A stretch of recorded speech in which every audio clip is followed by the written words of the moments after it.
Hi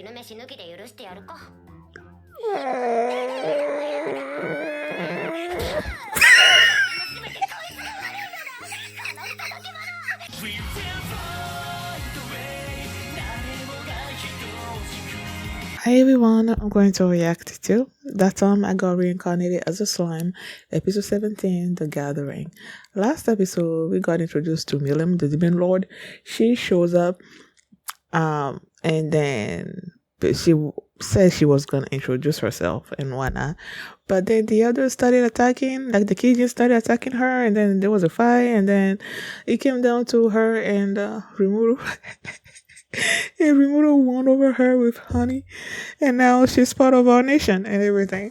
Basically formed an alliance with us, and one night she's gonna be living there as well. So yeah, but then the others are worried about what this is gonna mean with the other demon lord, because there's this sort of balance between all of them, and now with her joining up with Rimuru, it's like the balance is gonna be shifted. So how are the other demon lords gonna react? So yeah, they're worried about that. So, and that's what happened last episode. And before we get into this one, if you guys have my reaction, please give it a thumbs up, please subscribe, and please consider supporting me on Patreon at patreon.com/filmini.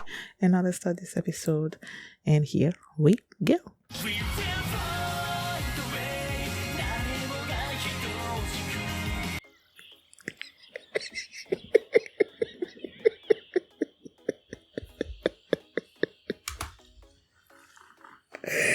Oh my gosh. Oh yeah. I was like, I feel like this episode like threw so much at me that I was like, going through it again, and then I came to that moment where excuse me, Rimuru told Milim that she wasn't gonna get lunch because of the commotion that she caused and everything, and then she got upset. Like this guy's one that kicked him and was about to punch him again. I don't know. That scene was so funny. And then she got her lunch.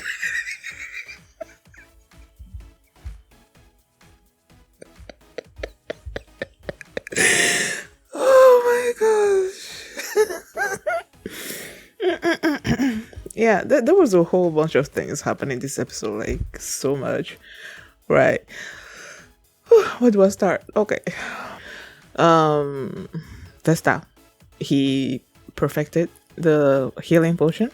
It's now just as potent as Rimuru's. And Rimuru was thinking about selling it, but then they're like, it's too high of a potion that can be used for like everyday stuff, like every little cut or whatever. So they should just use it for those like champions or something or other like that, for those high injuries, I guess, whatnot.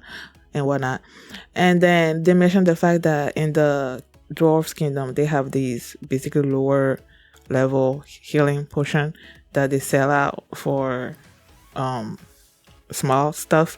So they're thinking maybe make a deal with the King Gazelle Dwargo, make a deal with him so that Rimuru will be producing those kind of potions, and the dwarf's kingdom will be basically giving them the ingredients that they need to make them, basically.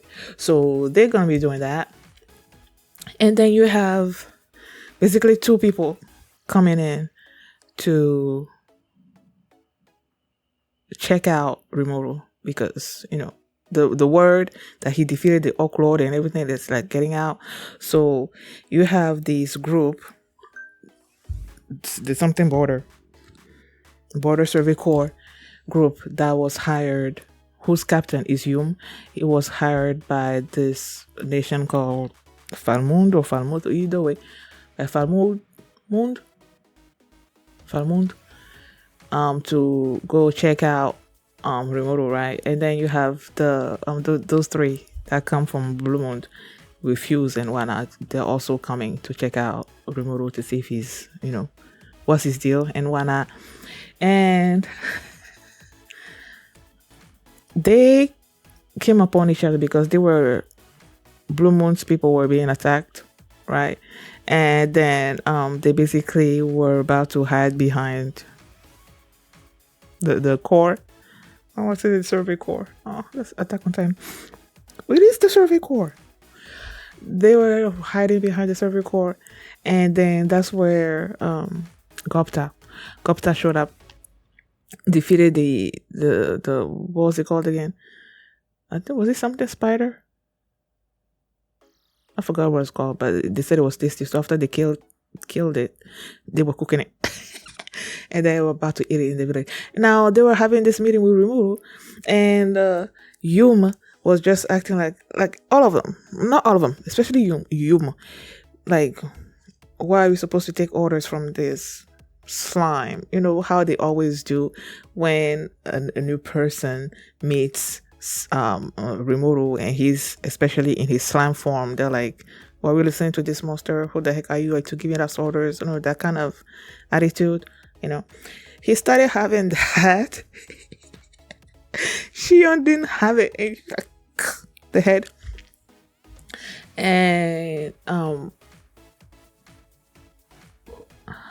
Rimuru admonished her.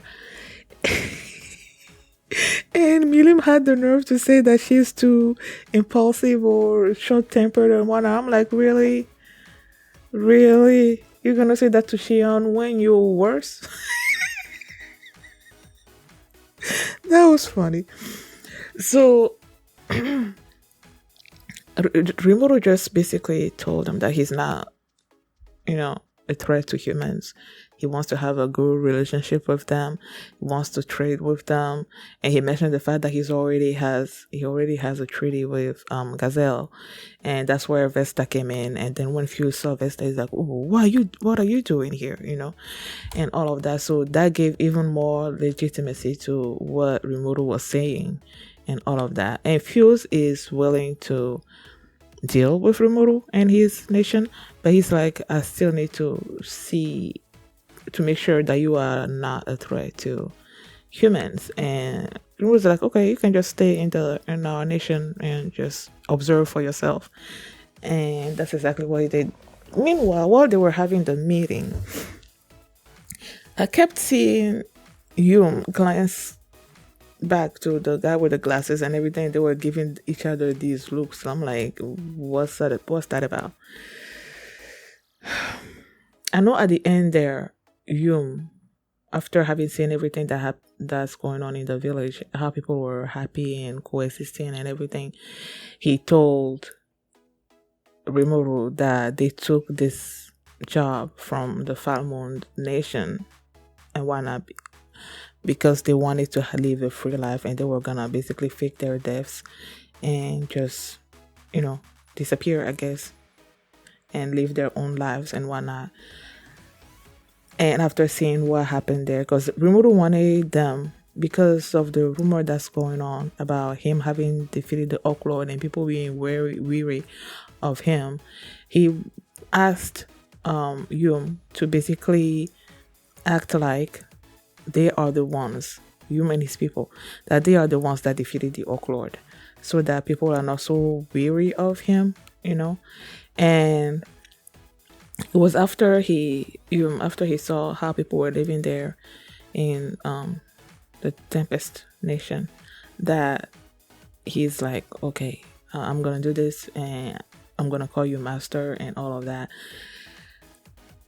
It makes sense to me why he accepted to when he accepted his condition and whatnot, but I'm still wondering what those looks were between him and the person with the glasses. Do they still have an ulterior motive as to what they're doing there, or is it just the fact that they wanted to fake their deaths and that's why they were looking at each other like that? I don't know. Like, I'm still confused a little bit about that aspect of them, you know. So there's that. What else? These Demon Lord underlings, what was his name? Phobio, showed up. It was 3 of them, but Phobio was the one that attacked Rigurd, right? And he was like injured, like his face and everything, and then Rimuru healed him. And what was Rimuru doing in the meantime? And you just saw this big explosion. I'm like, wait, it looked like a red fiery kind of explosion. So I'm thinking, I think the first thing that I said was, is it Milim's doing? And then I mentioned Benimaru, but Benimaru's thing is like purple. But then I'm like, what would Benimaru be, using his powers and whatnot? And it turns out it was because this phobia person showed up and hurt Rigord, and that's why Milim retaliated and was expecting praise from Rimuru, but yeah, it didn't go out. I like how he handled it. He admonished her for causing commotion, but then he also praised her in the meantime for basically standing up for Rigord. So it's not like you shouldn't have done that, and then that's it. He also praised her for doing that. So it's like, get a little bit of admonishment and a little bit of praise. So yeah, I like that. And they had this meeting with Phobio. And Phobio was, I don't remember everything that he said. But basically, at the end there, Rimuru just told Phobio to, okay, go to your demon lord or whatever and tell them that if he wants to meet me, he should choose a date, a time and place, And as he was leaving, you see Phobio look at Milim and basically swearing revenge against her. And I'm like, what are you going to do? Huh? You're not strong enough to defeat Milim, so what are you going to do? And as he was leaving, Rimuru was telling himself that this guy is not going to go tell, like, when he told him to go tell his lord to set time and place and whatnot, that he's not gonna deliver his message. So basically, yeah, he's not gonna know that. So I don't know where that's going. And now you have at the end there, they showed Clement, what's that his name? Yeah, Clement was there, and there was this tear that I guess he told her to gather information about something or other like that. Was it the other demon lords? And what their stance are and or something or other along those lines. I don't know. And Tyr talked about the other female demon lord, Frey. Yeah. And that Frey did not want to have anything to do with Rimuru and whatever's going on there. She didn't care about that, but she was basically preparing for war of some kind because this thing was gonna Charybdis was gonna wake up or something or other. And when he said Charybdis, that like sparked something in Clement, and now I guess he's also interested in this Charybdis. Well, is it a monster? Probably a monster. I don't know. They say it's at the same level as the demon lord, so he's interested in it. What is he gonna do? I have no clue. I think I need to re-watch those last scenes because he said a lot of stuff that I'm like, huh, what's going on? He mentioned they mentioned somebody else. They wrote off a couple of names, a few names that I'm like, who are these people? So yeah, I need to go back and look at that conversation that he had with Tyr to fully grasp what's going on, especially when it comes to Clement. For now, we know that about the fear, Frey is not interested in Rimuru. Carrion is the one. He probably is interested in Rimuru because those were these people that came and caused the commotion inside the nation. So yeah, and they're not even mentioning the one that cursed Shizu. Like he's not even in this discussion of these four demon lords. Oh yeah, they said that these 4 demon lords, they basically wanted to create. They were behind the Orc Lord creating another demon lord. That whole thing with the Orc Lord and whatnot. It was all 4 of them that were behind it, basically, and that was the secret. Why would that be a secret? I don't know, but yeah, I don't know. I don't think there's anything else that I missed talking about. So Thank you guys for watching. And if you like this reaction, please give it a thumbs up, subscribe. And if you want to see my reaction to the next episode, you can do so by checking out my Patreon at patreon.com/follow-me. And you can also see the full line for this reaction there as well. So thanks for watching, and I will see you next time. Bye.